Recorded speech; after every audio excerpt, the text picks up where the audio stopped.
I sacrificed my dreams, my happiness, and even my future for my family. I thought they loved me. But the day they stole everything I had and threw me out of my own home, I realized that sometimes the deepest wounds are not caused by strangers. They're caused by family. My name is Emma Carter, and for most of my life, I believed that family was the safest place in the world. I believed that no matter how difficult life became, no matter how many sacrifices I made, my family would always stand beside me. I never imagined that the very people I spent my entire life protecting would one day become the reason I lost everything. Looking back now, I should have seen the signs. But love has a strange way of blinding us. I grew up in a small town where everyone knew everyone. We weren't rich. In fact, we struggled every single day. My father worked as a mechanic, often coming home covered in grease after 12-hour shifts. My mother cleaned houses from morning until evening just to keep food on our table. Even with both of them working tirelessly, there were nights when dinner was nothing more than bread and soup. Still, our house was filled with laughter, or at least that's how I remember it. As the oldest child, I naturally became responsible for my younger brother, Ryan, and my little sister, Sophie. I helped them with homework, cooked meals when our parents worked late, and tucked them into bed every night. I wasn't just their sister, I became their second parent. Despite all the hardships, I had one dream that kept me going. I wanted to become a doctor. I studied every night until sunrise, earned top grades, and finally received a full scholarship to one of the best medical schools in the country. The day the acceptance letter arrived, I cried with happiness. For the first time, it felt like life was finally rewarding all the years of hard work.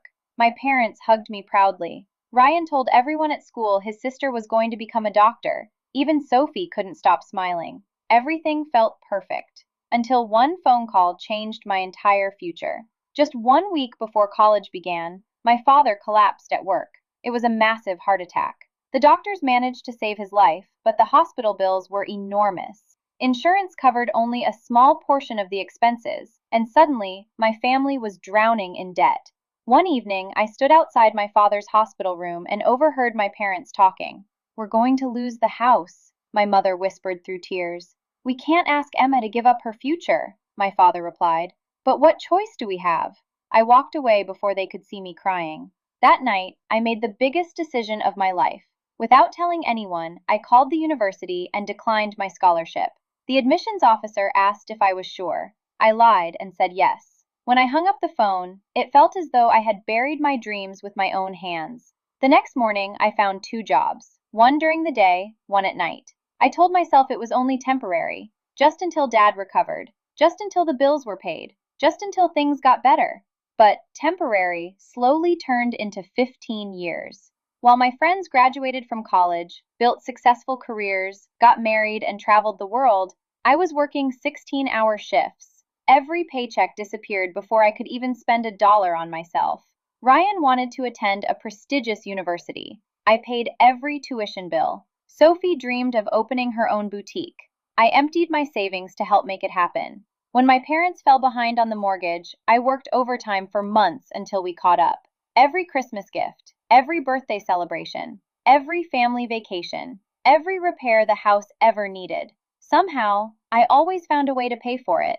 I never complained, because every time I looked at my family smiling around the dinner table, I told myself it was worth every sacrifice. I convinced myself that one day, when life became easier, we would all look back proudly and say, "We survived together." But I was the only one who believed that.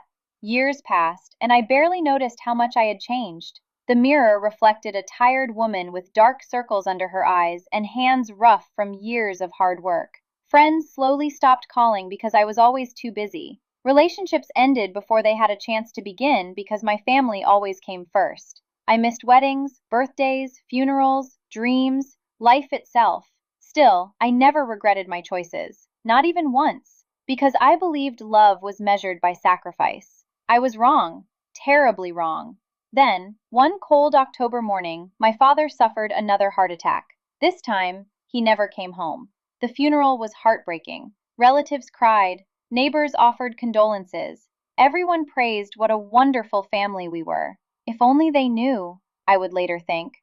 Ryan called for a family meeting. I assumed we were going to discuss Mom's future or how we'd support each other through the grief.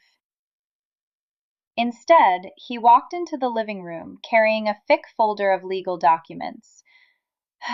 That was the moment my life began to fall apart. I had no idea that before the sun set that evening, the family I had spent 15 years protecting was about to betray me in a way I never thought possible.